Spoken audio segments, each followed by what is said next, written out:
Hi అండి, అందరికీ నమస్కారం. నేను మీ పవన టెల్స్ మీ పవన ఛానల్కి స్వాగతం. లవ్ అండ్ ఎమోషనల్ స్టోరీ చెప్పుకుంటున్నాం కదా, పార్ట్ 9లోకి వెళ్ళిపోదాము. వెళ్ళే ముందు ఫ్రెండ్స్ ఒక చిన్న రిక్వెస్ట్, ప్లీజ్ సబ్స్క్రైబ్ చేసుకోండి. ఫస్ట్ టైం చూస్తున్న వాళ్ళు కథ అంతా వినండి. నచ్చిందంటే లైక్ చేయండి, మర్చిపోకుండా కామెంట్ కూడా చేయండి మీ అభిప్రాయం తెలియజేస్తూ. అలాగే షేర్ చేయండి. ఇంకా కథలోకి వెళ్ళిపోదాము. విష్ణు జరిగిన విషయాల గురించి ఆలోచిస్తూ ఉన్నాడు. ఆ రోజు వైష్ణవి తన గురించి నా చెప్పిన నిజాన్ని చెప్పిన వెంటనే వెళ్ళి విష్ణు నానిని కలుస్తాడు. అమ్మమ్మ, ఏమైంది? తనకి తెలిసిన నిజం తను చెప్పింది. అసలు ఏమైంది మీరు చెప్పండి, ప్లీజ్ నన్ను నమ్మండి. అదేంటి బాబు అలా అంటావు? నిన్ను నమ్మి కదా ప్రాణంగా పెంచుకున్న మనవరాలనే ఇచ్చాను అంటుంది ఆవిడ. అయితే ఏం జరిగిందమ్మమ్మ, నాకు చెప్పండి ప్లీజ్ అంటాడు విష్ణు. నా మనవరాలికి కృష్ణుడు అంటే చాలా ఇష్టం బాబు. అందుకని ఇస్కాన్ టెంపుల్కి వెళ్దామని గోల పెడితే అక్కడికి వెళ్ళాం. అటు నుండి వస్తుండగా యాక్సిడెంట్ అయ్యింది. వైష్ణవి ఒక్కరితే మిగిలింది. హాస్పిటల్లో జాయిన్ చేశాక నాకు ఫోన్ వచ్చింది, వెళ్ళాను. వైష్ణవి ఆ సంఘటన తర్వాత చాలా కుంగిపోయింది.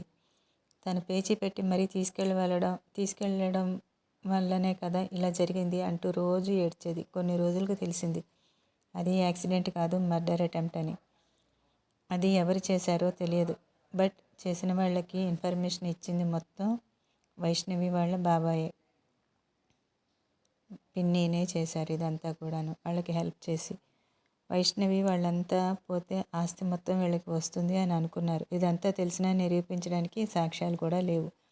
అలా అని నేను కూడా వాళ్ళని చంపలేను. కానీ ఇంత చేసిన వారు వైష్ణవిని చంపడానికి చూస్తారు. అందుకే ఒకరోజు నేను వాళ్ళతో మాట్లాడటానికి వెళ్ళాను.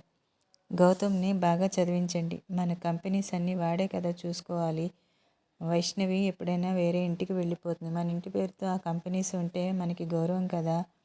కానీ గౌతమ్ పెద్దవాడు అయ్యే వరకు అంతవరకు ఆ కంపెనీస్ని చూసుకుంటే బాగుంటుంది వైష్ణవి అని అన్నాను.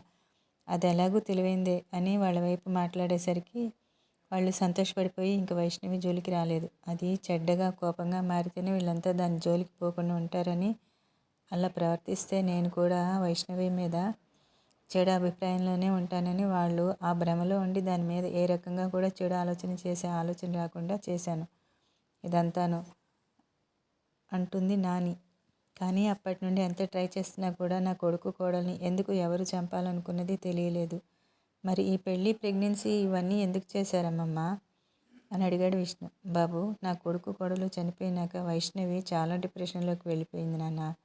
అప్పుడు దాన్ని బయటికి తీసుకురావడానికి తన అమ్మా నాన్నలను చంపించడం గురించిన విషయం చెప్పాను. అలా ఆ పగతో తను ఆ డిప్రెషన్లో నుండి బయటికి వచ్చింది. కంపెనీని మంచి పొజిషన్లో నిలబెట్టింది. కానీ చనిపోయిన వాళ్ళ కోసం ఇంత చిన్న వయసులో తన జీవితం అంతా నాశనం చేసుకుంటానంటే నేను చూడలేను బాబు. తన అమ్మా నాన్న ఆత్మలు సంతోషిస్తాయా చెప్పు? అందుకే ఈ పెళ్ళి ఇప్పుడు మనకు చాలా అవసరం అని చెప్పి ఒప్పించి చేశాను. మరి ప్రెగ్నెన్సీ ఏంటమ్మమ్మా అంటాడు విష్ణు. దానికి పెళ్ళి అంటే ఏదో ఒక చెత్తగాడిని అంటగట్టడానికి వీళ్ళు రెడీ అయిపోతారు. అందుకే ఈ ప్రెగ్నెన్సీ అనే నాటకం ఆడాను. ఆల్రెడీ ప్రెగ్నెన్సీ అంటే ఇంకేం మాట్లాడరు కదా, అందుకని అలా చెప్పమన్నాను. అలాగే ఈ పగ ప్రతీకారాల మధ్య వైష్ణవి జీవితం నాశనం అయిపోవడం నాకు ఇష్టం లేదు బాబు. అందుకనే అలా చెప్పినా తను ఇప్పుడు వినే స్థితిలో కూడా లేదు. అందుకనే అలా చెప్పించాను. ఈ ప్రెగ్నెన్సీ ద్వారా అయినా తనలో అమ్మతనం తనని మారుస్తుంది అని తన కూడా ఆలోచించి ఇదంతా చేశాను అంటుంది నాని. మరి నన్నే ఎందుకు ఇచ్చి పెళ్లి చేయాలని అనుకున్నారమ్మమ్మ అని అడుగుతాడు విష్ణు. నేను ఆఫీస్కి వచ్చిన ప్రతిసారి నిన్ను గమనిస్తూ ఉండేదాన్ని. ఎంతో చురుకుగా తెలివితేటలు ఉన్న హుందాగా పద్ధతిగా ఉండేవాడివి. తన చుట్టూ ఉన్న వాళ్ళంతా తనని ఏదోలాగా దక్కించుకుని ఈ ఆస్తి కొట్టేద్దాము అనుకునేవాళ్ళే. నువ్వు మాత్రం తనకి ఎంత దగ్గరున్నా ఎంతో హుందాగా ప్రవర్తించేవాడివి. ఒకసారి ఆఫీస్లో ఇష్యూ వస్తే నువ్వు వైష్ణవి వెనకాల ఉండి దాన్ని సాల్వ్ చేసిన విధానం, వైష్ణవిని సపోర్ట్ చేసిన విధానం అన్నీ కలగలిపి నా మనవరాల్ని నీకు భారీగా చేయాలని అనుకునేంత వరకు వచ్చాయి. నీ బ్యాక్గ్రౌండ్ కూడా చెక్ చేశాను. చాలా నిజాయితీ, పద్ధతి గల కుటుంబం అని తెలిసింది. ఇంకేం కావాలి? అంతే, వెంటనే పెళ్లి ప్రపోజల్ పెట్టేశాను. కానీ ఇంతలో నిన్ను ఇబ్బంది పెడుతున్నానని అనుకోలేదు నాన్న, క్షమించి నన్ను అంటుంది నాని. నా మనవరాలి విషయంలో చాలా స్వార్థపరురాలిని అయిపోయానమ్మా అంటుంది నాని మళ్ళీ. అలా అనకండి అమ్మమ్మ, మీరు అడిగారని కాదు, నేను ప్రేమించాను కాబట్టి చేసుకున్నాను అని తన ప్రేమ స్టోరీని చెప్తాడు నానికి. కాబట్టి ఈ పెళ్లి విషయంలో మీరు నాకు సాయం చేశారే తప్ప అన్యాయం అయితే చేయలేదు అంటాడు విష్ణు. దాంతో నాని చాలా సంతోషం బాబు, ఇప్పుడు నాకు చాలా ప్రశాంతంగా ఉంది. నువ్వు నా మనవరాలు కలిసి సంతోషంగా ఉంటే నాకు అదే చాలు అంటూ విష్ణు చేతులు పట్టుకుని ఏడుస్తుంది నాని. ఇక నుండి నేను చూసుకుంటాను అమ్మమ్మ అంతా కూడాను, మీరు ప్రశాంతంగా జరిగేది చూస్తూ ఉండండి. చూడండి, మీరు నా బంగారం కోరుకున్నవన్నీ తీసుకొచ్చి మీ ముందుకు తీసుకొస్తాను అంటూ నానికి మాట ఇచ్చి వచ్చేస్తాడు విష్ణు. అయితే ఇప్పుడు నాకు 2 టాస్కులు ఉన్నాయన్నమాట. ఒకటి, వైష్ణవి పేరెంట్స్ని చంపిన వాళ్ళని కనుక్కోవడం. 2, వైష్ణవి నన్ను నమ్ముతుంది, ఆ నమ్మకం ప్రేమగా మారి బయటపడడం. ఇవన్నీ జరగాలంటే ముందు తనకి దూరంగా ఉండాలి, అప్పుడే బయట పనులు చేయగలను. తను కూడా నన్ను మిస్ అయితే నా మీద ఆమె ఫీలింగ్స్ కూడా బయటపడతాయి అనుకుంటూ రూమ్కి వెళ్ళిపోతాడు. అలా ఆ రోజు జరిగినవి తలుచుకుంటూ ఉండగా ఇంతలో వైష్ణవి మిరియాలు పసుపు వేసి పాలు తీసుకొచ్చి ఇస్తుంది. అదే ఆలోచనలో ఉన్న విష్ణు ఆ పాలను అలాగే తాగాక చీ ఏంటిది అంటూ లేస్తాడు. ఏమైంది, తాగు అంటుంది వైష్ణవి. ఏయ్ నిజం చెప్పు, ఇది మా అమ్మ చెప్పిందే కదా అంటాడు. అత్తమ్మ చెప్పిందే చెప్పారు. సరే తాగు ముందు, నాకు నిద్ర వస్తోంది అంటుంది. ఆహా, నువ్వు కూడా తాగు, చెప్పడం కాదు అంటూ ఆమెకు కూడా తాగించేస్తాడు. చీ ఏంటిది ఇలా ఉంది అంటూ ఫేస్ అదోలా పెడుతుంది వైష్ణవి. కదా, పోయి షుగర్ వేసి వేరే పాలు తీసుకురా అంటాడు. లేదు, అత్తమ్మ మరీ మరీ చెప్పారు నీతో తాగించమని అంటుంది. ఓ ఓకే, అయితే నువ్వు కూడా తాగు, నాతో పాటు తడిసావు కదా అంటూ ఇస్తాడు. సరే నేను సహం తాగుతాను, నువ్వు సహం తాగు, ఓకేనా అంటుంది. సరే ముందైతే తాగు అంటాడు. వైష్ణవి కళ్ళు మూసుకుని సహం తాగిస్తుంది. ఎలా తాగేసావే, నీకు నచ్చలేదు కదా అంటూ అసహ్యంగా ఫేస్ పెడతాడు విష్ణు. మరి నీకు తగ్గాలి కదా అంటుంది అమాయకంగా. అంతే, వైష్ణు అలానే ఆమె వైపు చూస్తూ చేతిలో గ్లాస్ తీసుకుని తాగేస్తాడు. అయిపోయినా కూడా గ్లాస్ దించడు. ఓయ్ హలో, అయిపోయాయి ఇటివు అంటూ గ్లాస్ తీసుకుని పక్కన పెట్టేస్తుంది. ఇద్దరు బెడ్ మీదకి చేరి పడుకోవడానికి సిద్ధమవుతారు. ఈలోగా విష్ణు బంగారం అంటూ పిలుస్తాడు. ఏంటి అని కళ్ళు తెరవకుండానే అడుగుతుంది వైష్ణవి. అది నోరంతా చేదుగా ఉంది అంటాడు కళ్ళు మూసుకుని. పడుకో, ఇప్పుడు నేనేమీ తీసుకురాలేను, అయినా తినకూడదు కూడా అంటూ వేరే వైపు తిరిగిపోతుంది. విష్ణు ఆమెను ఇటువైపు తిప్పుకొని ఒక ముద్దిస్తాడు. ఇప్పుడు ఓకే అంటూ వైష్ణవి వైపు చూడకుండా గట్టిగా పట్టుకొని పడుకుంటాడు. ఓయ్ ఏంటిది, వదులు అంటుంది వైష్ణవి. నువ్వు పడుకున్నాక అయినా నేను చేసేది ఇదే కదే, లేదంటే నాకు నిద్ర పట్టదు. ఇప్పుడు నువ్వు నిద్రపోయే వరకు వెయిట్ చేయడం నా వల్ల కాదు, చాలా అలసటగా ఉంది అంటూ పడుకుంటాడు. ఏదో అనాలి అనుకున్న వైష్ణవి విష్ణుకి దూరంగా ఉండడం ఆమెకు కూడా కష్టమే. పైగా అతడి అలసట, జలుబు ఉండడంతో ఇంకేమనకుండా విష్ణు తల నిమురుతూ పడుకుండిపోయింది. నైట్ లేట్ అవ్వడం వల్ల ఉదయం లేటుగా లేచారు. ముందుగా వైష్ణవి లేస్తుంది. రాత్రంతా ఒకే ఫోజులో పడుకోవడంతో ఒళ్ళంతా పట్టేసినట్టుంది. విష్ణు టైం అయిందిలే అని అంటుంది వైష్ణవి. నాకు ఇంకా నిద్ర వస్తోంది అంటాడు విష్ణు. ఓకే, నువ్వు ఇప్పుడు నిద్రలేస్తే నీకు ఒకటి ఇస్తాను అంటుంది వైష్ణవి. సరే అని లేచి కూర్చున్నాడు విష్ణు. నేను లేపిన వెంటనే లేవకుండా నిద్ర వస్తుంది అంటావా అంటూ విష్ణు భుజం మీద గట్టిగా గిల్లి ఫాస్ట్గా బాత్రూంలోకి దూరి డోర్ వేసేసుకుంటుంది. ఏదేదో ఊహించేసుకుని ఎదురు చూస్తున్న విష్ణుకి వైష్ణవి గిల్లి పారిపోవడంతో కళ్ళు తెరిచి, ఉసే రాక్షసి, నన్నే మోసం చేస్తావా, నీ సంగతి ఇలా కాదే, బయటికి రా చెప్తా నీ సంగతి అంటూ బాత్రూమ్ డోర్ కొట్టి అరుస్తాడు.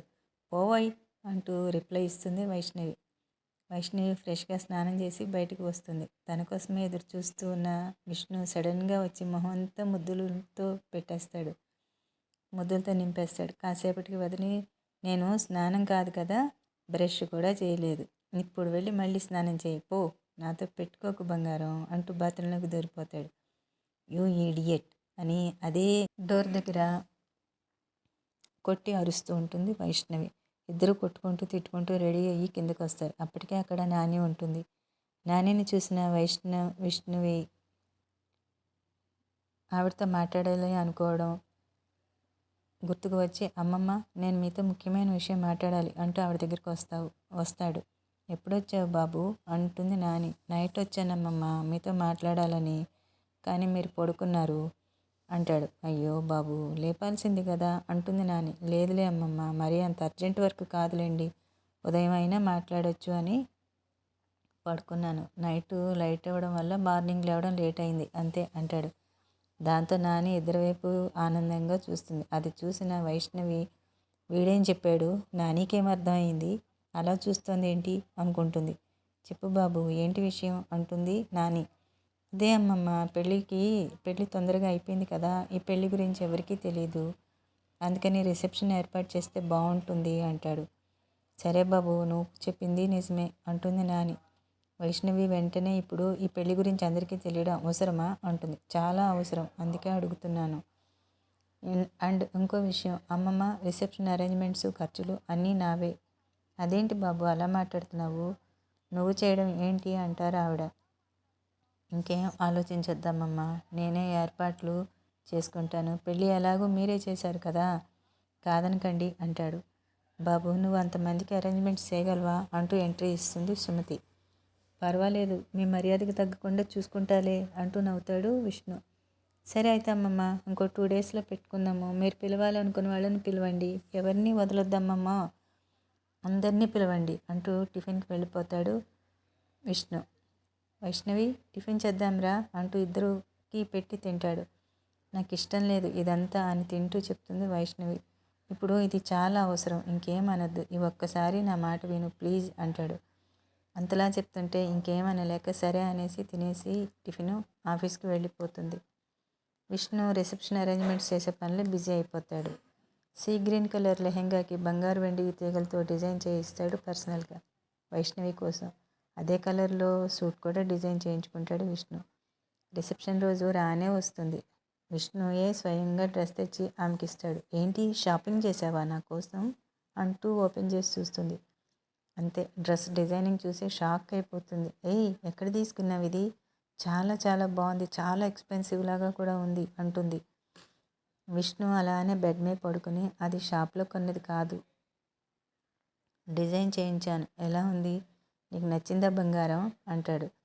నువ్వు చేయించావా అంటూ కళ్ళు పెద్దవి చేసి అడుగుతుంది. అవును, అందులో ప్రతి చిన్న డిజైన్ కూడా నేను సెలెక్ట్ చేసింది, అందులో నేను ఊహించుకుని చేయించాను అని కళ్ళు మూసుకుని స్మైల్ ఇస్తూ చెప్తాడు. అతడి ప్రేమకి ఆమెకి మాటలు రావటం లేదు. అచ్చు తన తల్లిదండ్రుల్లానే అతడు చెప్తూ ఉంటే చేస్తూ ఉంటే ఆమెకి ఆనందంతో మనసు ఉప్పొంగిపోతోంది. వాళ్ళు అంతే, అందరిలో స్పెషల్గా కనబడాలని, మరీ ముఖ్యంగా అమ్మ తను కూడా ముందే ఊహించుకుని మరీ డిజైన్ చేయించేది. ఓయ్ ఇంతకీ నచ్చిందా లేదా అంటూ లేచి అడుగుతాడు Vishnu. Thank you so much for coming in to my life అంటూ విష్ణుని గట్టిగా హగ్ చేసుకుంటుంది వైష్ణవి. ఓయ్ మిరపకాయ్ ఏంటి ఇంత ఎమోషనల్ అయ్యో అంటూ తిరిగి హగ్ చేసుకుంటాడు విష్ణు. ఆమె కన్నీరు అతడి భుజానికి తగలగానే ఆమెను లేపి బుగ్గలు పట్టుకుని, ఏయ్ ఏంటిది, ఏమైంది, నీకు ఇది నచ్చలేదా, ఏమైనా తప్పుగా తెచ్చానా, సారీరా అలా అనేసరికి అలా ఏం లేదు అన్నట్లు తలొప్పుతుంది. ప్లీజ్ చెప్పు బంగారం, అలా ఏడవకు, అయినా నా గయ్యాళి పెళ్ళం ఇలా మీదపడి ఏడ్చేదానికన్నా మీదపడి అరిస్తేనే బాగుంటుంది అంటూ నవ్వుతాడు. ఏమన్నావు, నేను గయ్యాళినా అంటూ విష్ణుని కొడుతుంది. మరి ఎవరైనా అయితే ఇంత ఇష్టపడి డ్రెస్ చేయించి తెచ్చినందుకు ఎగిరి గంతేసేవారు, మంచి రిటర్న్ గిఫ్ట్ కూడా ఇచ్చేవారు. కానీ నువ్వో ఇదిగో ఇలా మీదపడి కొడుతున్నావు గయ్యాళిదానా అంటూ వైష్ణవి 2 బుగ్గలు లాగి రూమ్లో అటు ఇటు దొరకకుండా పరిగెడతాడు. అదిగో మళ్ళీ అదే అంటున్నావు గయ్యాళి అని, నీ సంగతి చెప్తా ఉండు అని అంటూ అక్కడ చేతికి దొరికినవి విసురుతూ అతడి వెనకాల పరిగెడుతుంది. సే ఆపవే గయ్యాళి, ఇప్పుడు రిసెప్షన్ ఉంది, దెబ్బలతో వెళ్తే బాగోదే అని తప్పించుకుంటూ అరుస్తాడు. అదిగో మళ్ళీ అదే మాట అంటున్నావు, ఇదిగో ఇప్పుడు నువ్వు నా దగ్గరికి వచ్చి సారీ చెప్తేనే రిసెప్షన్కి వెళ్తాము, లేదంటే చూసుకో, నువ్వు దొరికే వరకు ఆగను, నీ ఇష్టం అంటుంది. సారీ సారీ బంగారం అంటూ దగ్గరికి వస్తాడు. రాగానే చెవి పట్టుకుని ఇంకోసారి గయ్యాళి అంటావా నన్ను చెప్పు అంటుంది.